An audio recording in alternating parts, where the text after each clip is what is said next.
Bonjour Jean-Louis. Alors, on va parler du festival, deuxième édition du Festival de l'Inconnu à Cajar, Ouais. pour lequel vous m'avez fait l'honneur d'être parrain avec Lydiana, qui sera elle aussi marraine. Ouais. Mais avant toute chose, qu'est-ce qui t'est arrivé au bras? J'ai voulu faire plaisir à mes petits-enfants. Donc à Cajar, pour les fêtes, ils ont installé une patinoire. Et ben voilà, je suis allée à la patinoire avec mes petits-enfants. Ma petite fille m'a dit: Tu viens, Nanou? Elle m'a prise par la main, elle a tiré. Et voilà le résultat. Un joli début d'année 2025. Voilà, mais c'était en 2024. Hein. Ah, c'était en 2024, C'était, oui, c'est vrai. c'était le 27 décembre que ça m'est arrivé. Donc il y a pile poil une semaine. Il y a une semaine aujourd'hui, tu vois. Bon. Donc voilà, résultat, fracture du radius, opération samedi dernier, parce qu'évidemment, non seulement il y a une fracture, mais en plus c'était déplacé, donc il a fallu réduire la fracture. Et puis, tant qu'à faire, ils se sont dit, voilà une femme énergique, on va en faire une femme bionique. Donc ils m'ont mis une plaque en titane. Voilà. Donc voilà, j'en ai pour un mois. Ça t'empêche pas d'être très active parce que vous découvrirez le programme de la deuxième édition de l'Inconnu. Il y a de quoi faire et de la matière. Et en particulier cette pièce de théâtre, Sacrée Genèse, Ouais. que tu as écrite, je crois, mais tu vas nous en parler Oui, un petit oui, peu. oui, Et puis, absolument. un programme extrêmement riche, mais là on va se concentrer un petit peu sur la pièce de théâtre. Ouais. Alors effectivement, cette pièce, je l'ai écrite pour qu'elle soit dans l'esprit effectivement du thème de l'année 2025, à savoir féminin et masculin sacré. Donc c'était compliqué de trouver une pièce qui réponde exactement à ce critère. Donc je me suis dit le mieux c'est de l'écrire. Et comme l'année dernière, j'avais eu un petit peu entre guillemets, des reproches, enfin, c'était pas des reproches, mais c'était des critiques, comme quoi le thème qu'on avait évoqué à la pièce de théâtre, puisque c'était Montségur, le sacrifice cathare, c'était une tragédie. Donc on m'a dit, tu te rends compte, ça plombe l'ambiance, c'est pas drôle, ça fait pleurer. Nous, on voulait rester sur des énergies hautes, positives, etc. Donc je me suis dit, je vais écrire une comédie, quelque chose qui fasse rire les gens. Donc c'est ce que j'ai fait. J'ai mis 2 mois à écrire cette pièce. Je l'ai commencé au 14 juillet à Bucharest et je l'ai terminé ici non, je l'ai terminé à Paris. Je l'ai terminé à Paris fin septembre. Voilà. Alors oui, comédie. Pour l'avoir lue, elle est riche hein, en rebondissements, en petits tableaux, de petites scènes tout à fait charmantes et rigolotes.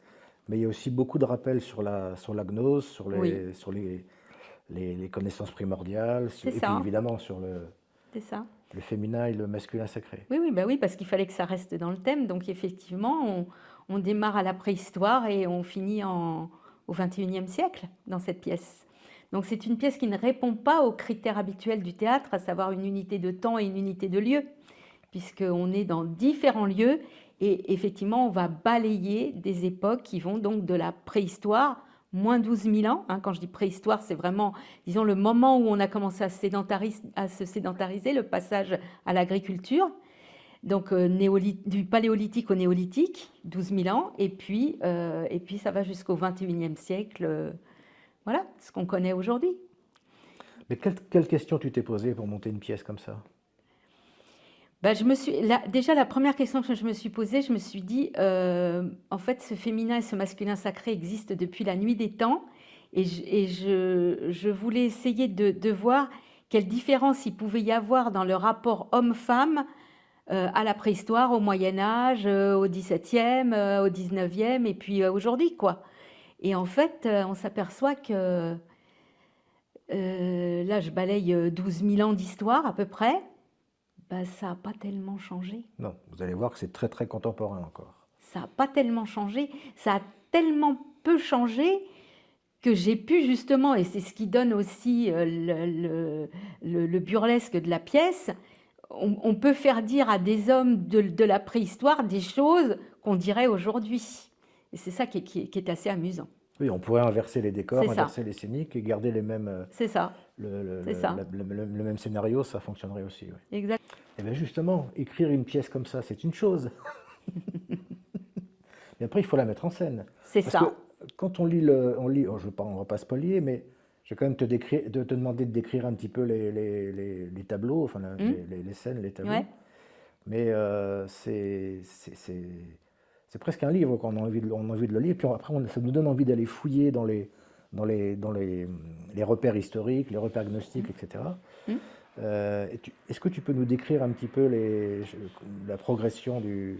Alors, donc la première scène se passe à la préhistoire, comme je le disais tout à l'heure, il y a moins 12 000 ans.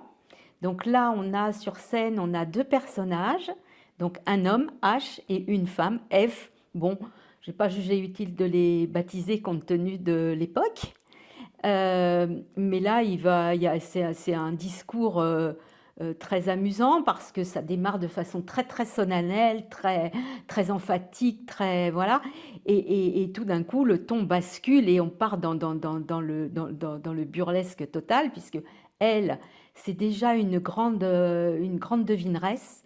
Et lui, c'est un gentil naïf, quoi. Il est gentil comme tout, mais il est très naïf et il n'a pas du tout l'ombre d'une idée de ce que va pouvoir devenir l'humanité, alors qu'elle en a une idée très précise. Et puis, elle voit à très long terme, elle voit à 15 000 ans ce qui va se passer. Et elle le lui raconte, elle le lui dit. Et lui, il n'en croit pas ses oreilles quand elle commence à lui raconter un petit peu les choses. Et en fait, à partir de la deuxième scène, c'est ce que j'ai écrit, c'est tout ce qu'elle va lui raconter, comment les choses vont évoluer pour l'humain. Voilà, ça c'est la première scène. Et puis après, donc, on a une deuxième scène qui se passe au Jardin de l'Éden, une troisième scène qui se passe dans l'Antiquité, là, avec 4 garçons qui sont absolument... là, cette scène-là, je crois que c'est une des plus drôles. Oui, il y a une belle typologie de masculin. Là. Voilà, une belle typologie de masculin. masculin et de féminin. Voilà, qui taille un short à la jante féminine.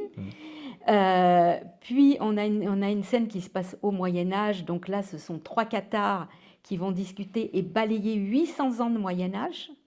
Parce que le Moyen-Âge dure environ 1000 ans, mais l'époque des cathares, c'était 200 ans avant la fin du Moyen-Âge. Donc, ils vont balayer, évidemment, tout ce qui les a précédés.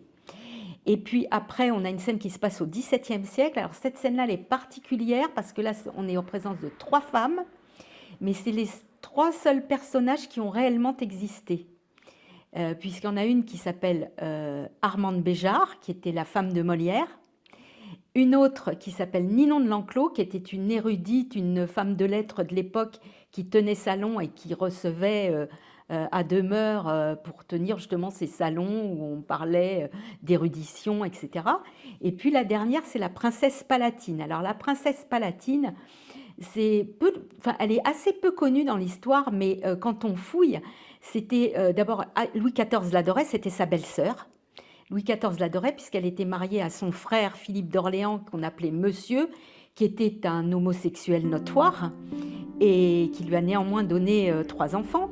Et cette princesse Palatine, cette jeune femme, puisqu'elle a 20 ans au moment où j'écris la scène, elle a une vingtaine d'années, elle a un franc-parler qui lui est naturel et elle raconte effectivement, c'est les potins de la cour et du jardin dans ce dialogue, parce qu'effectivement, j'ai la cour et le jardin par rapport à Armande Béjart, donc le théâtre de Molière, et puis la cour du roi. Donc là, on va apprendre aussi des choses, enfin c'est assez drôle, ouais. Voilà. Tu parles d'apprentissage. Il y a l'écriture, il y a l'idée, hein, les choses qui te viennent, l'idée, mais après il y a un gros travail de recherche historique. Absolument, Voilà. absolument, parce qu'effectivement, pour pouvoir parler de ce dont je parle dans ces scènes-là, notamment les 2 scènes qui correspondent au Moyen-Âge avec les cathares et la scène du XVIIe, effectivement, j'ai fait un certain nombre de recherches pour me raccrocher à l'histoire, quoi, pour être raccord avec l'histoire, oui, effectivement.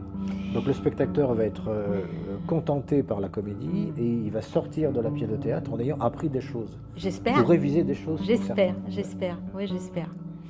Et puis donc la scène 6, donc c'est une scène là de campagne qui se passe dans le milieu rural, dans le milieu paysan. Au 19e siècle, c'est une scène qui est émouvante, cette scène-là. Parce qu'on a affaire, notamment dans cette scène, à une jeune femme qui est très féministe, qui revendique des droits autant que les hommes et qui le fait savoir et qui est très camarade syndiqué, quoi. Et puis au fur et à mesure que la pièce va avancer, le masque va tomber et il y a toute la fragilité et la détresse de cette jeune femme qui va apparaître. Et c'est une scène donc qui est assez émouvante à ce titre-là. Et puis après, on va se retrouver la dernière scène donc au XXIe siècle. Et là, on va retrouver nos deux protagonistes de la préhistoire, parce que ce sont les deux mêmes qui, au fil des réincarnations, se retrouvent mariés toujours ensemble dans cette vie qu'on connaît d'aujourd'hui, cette vie moderne. Et elle va lui rappeler que dans la grotte, il y a 12 000 ans, elle lui avait raconté des choses et que ces choses se sont effectivement produites. Et lui, il tombe toujours de l'armoire, lui. Hein. C'est toujours le même doux rêveur, quoi. Et puis ça va donner lieu à un échange assez rigolo dans la sacralité du féminin et du masculin. C'est presque la renaissance d'une vie Diana, en fait. Non? Oui, peut-être. Hein, voilà. Peut-être. Peut-être, c'est ça. Et donc, alors pour mettre tout ça en scène, il faut beaucoup de monde. Oui. Tu m'as parlé, je crois, de 18 Alors, il y a intervenants, 18 comédiens. Alors ça, c'est assez exceptionnel, hein, c'est une prouesse, hein, parce que réunir 18 comédiens sur une scène, déjà, c'est quand même pas fréquent. Mais en fait, j'avais pas d'autre choix. Pourquoi? Parce que je ne pouvais pas trouver au même endroit des comédiens déjà suffisamment aguerris pour mener à bien toute une pièce. Oui, C'est puis quand même, il y a du texte. le texte surtout de certaines scènes est quand même du texte, c'est un texte soutenu. Donc c'est quand même pas évident de faire ça quand on n'est pas un pro, hein, parce que moi je n'ai quasiment que des amateurs, hormis Hélène Neveu qui elle joue le personnage féminin de la première et de la dernière scène, qui elle est metteur en scène et va nous mettre en scène justement ces deux scènes-là. Pour le reste, je n'ai pas de professionnels, je n'ai que des amateurs. Et donc, il fallait quand même, je ne pouvais pas surcharger les gens. Et puis, en plus de ça, je ne pouvais pas tout faire au même endroit. Je n'arrivais pas à trouver la matière vive pour toutes ces scènes à Cajar. Ce n'était pas possible. Donc, en fait, il y a 3 scènes qui vont se monter sur Cajar avec moi comme metteur en scène. Il y a donc les 2 scènes qui vont, de la première et la dernière scène, qui vont se monter sur Gramma et Prud'Homme, avec Hélène, dont Hélène va viser la mise en scène. Et puis, il y a 2 scènes qui vont se monter sur Paris. Sur Paris, grâce à Nicole, j'en profite pour dire un merci particulier à Nicole, parce que Nicole qui va jouer donc avec moi dans la scène du XVIIe siècle, puisqu'elle va incarner Armande Béjart et moi je vais incarner Ninon de l'Enclos. Et on aura comme princesse palatine Audrey Bauquier. Donc cette scène-là, c'est sur Paris que je la monte parce qu'elles sont toutes les 2 à Paris et que j'y vais de temps en temps, et donc je vais la mettre en scène à Paris, celle-là. Et puis l'autre scène qui va être montée à Paris, c'est celle de l'Antiquité, avec ces quatre garçons-là, et qui est montée par le prof de Nicole, justement. Et qu'on remercie, Martin. On le remercie aussi infiniment parce que c'est quand même très sympa de nous prêter main forte. C'est quand même très, très agréable d'avoir affaire à quelqu'un qui accepte, avec toute sa connaissance et son talent de comédien, de pouvoir mettre une scène comme ça en scène, quoi. La sortir de son contexte et vraiment la façonner à son truc à lui, quoi. Donc ça, c'est chouette. Tu nous rappelles l'heure de la... Alors, ce sera 18h30, ce sera de 18h30 à 20h. Alors, personne n'a piscine, personne n'a je sais pas quoi, tout le monde est là. Tout le monde est là. Tout le monde est là pour la pièce, voilà. Parce que franchement, ça va être un grand moment de rigolade. Enfin, franchement, ceux qui l'ont lu, ils le savent. Hein. Voilà. Alors, il n'y a pas d'ambiance plombée, là, on rigole. Je pense qu'on va vraiment se marrer. Et des fois, on rigole. Oui, on va. J'espère qu'on va bien s'amuser. En tout cas, j'espère que les gens prendront autant de plaisir à la regarder que j'en ai eu déjà à l'écrire, parce que je me suis beaucoup amusée à l'écrire, et puis qu'on en a déjà eu. On a commencé quelques répétitions déjà, et on est déjà, on se marre bien déjà. Donc, je pense ça va continuer. Oui. Voilà. Donc voilà, c'est une prouesse technique et logistique, Ah cette oui, pièce. logistique, technique. Une Voilà. prouesse Déjà, logistique. le texte Alors, est dense. voilà. Ouais. Et puis alors, il y a autre chose dont il faut parler, je pense, parce que une pièce de théâtre, d'abord, ça doit s'écrire, ça doit se jouer, donc il faut des comédiens, ça doit se mettre en scène, mais ça doit aussi faire appel à des décors et à des costumes. Oui. Et donc, mettre en scène une pièce où il n'y a pas d'unité de temps et pas d'unité de lieu, au niveau des décors, c'est extrêmement compliqué. Parce que quand il y a une unité de lieu, bon bah voilà, on monte un décor et puis il dure pendant toute la scène. Mais quand on passe de la préhistoire au XXIe siècle, on ne peut pas garder le même décor, c'est pas possible.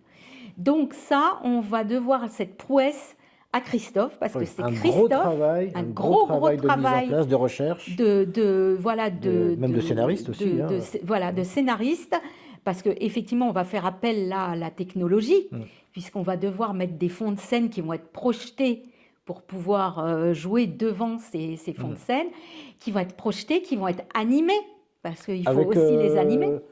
J'espère que vous serez curieux et vous allez voir qu'il y a des fois des petits clins d'œil qui sont pas anodins dans les scènes. Voilà. Donc, oui, ça nécessite un très, très gros travail. Et là, je rends vraiment hommage et je remercie Christophe, qui est mon époux, comme chacun sait, parce que c'est un travail énorme. Ouais. Il faut une maîtrise technique, il faut connaître aussi l'histoire aussi. Il faut connaître l'histoire, évidemment. Voilà. Et puis, il faut avoir aussi de l'imagination pour proposer des choses et dire « Ah bah oui, tiens, ça pourrait être bien, etc. » Et puis alors, on va aussi rendre hommage à d'autres personnes, à savoir, on a un éclairagiste, Jérôme Dex, donc va nous aider à apporter toute la lumière sur cette pièce, justement, puisque c'est son job, il sait faire. Et puis je vais devoir remercier aussi les personnes qui vont nous fournir des costumes, à savoir Nathalie Balaguer, qui m'a déjà donné des costumes, enfin prêté, quand je dis donné, prêté pour la pièce des costumes, Marie Vermelaine qui m'a également proposé des choses, et puis des costumes, on va aussi en acheter et en fabriquer en fonction des besoins. Voilà. Alors pas pour la scène 1, les costumes pour la scène 1. Alors, ne commencez pas, messieurs, à fantasmer et à vous dire qu'on va jouer à poil sur scène. Non. On fera semblant d'être à poil, mais on ne fera pas à poil. Ni pour la 1, ni pour la 2, puisque la 2 se passe au jardin de l'Éden. Oui, c'est peut-être encore... Donc, voilà. Bon. Mais, vous venez quand même. On aura les costumes ad hoc, vous inquiétez pas. Et puis il fera beau. Et il fera beau. Voilà. Donc tous avec nous le jeudi 29 mai à 18h30 à la salle des fêtes, puisque c'est là que ça se jouera. Ouais. Voilà. Après, on ira boire l'apéro, on ira manger, mais d'abord la pièce de théâtre. Voilà, d'abord la pièce de théâtre. Voilà. Et après, on ira manger, effectivement. Et après, c'est toi qui nous proposeras une séance, si le ciel le permet, mais on va le convoquer, le beau temps, au Théâtre de Verdure, qui nous proposera une séance astronomie. Ou si jamais il ne faisait pas beau, ce sera Jean-Marc Andrieux qui proposera son atelier foire aux questions, qui je pense va être pas mal aussi. Mais je pense que Jean-Marc, il va faire les deux. Il va faire l'atelier foire aux questions et les 2 jours, quoi. Donc les gens auront le choix sur ce qu'ils préfèrent faire et voilà. Donc, je ne sais pas si vous imaginez un peu le programme vous allez voir le programme des intervenants, mais en plus cette pièce de théâtre qui à elle seule pourrait justifier la tenue d'un festival comme ça. Et puis l'énorme travail 18 personnes qui interviennent dans la pièce, les décors par Christophe, les costumes, la lumière, l'éclairage, etc. Voilà.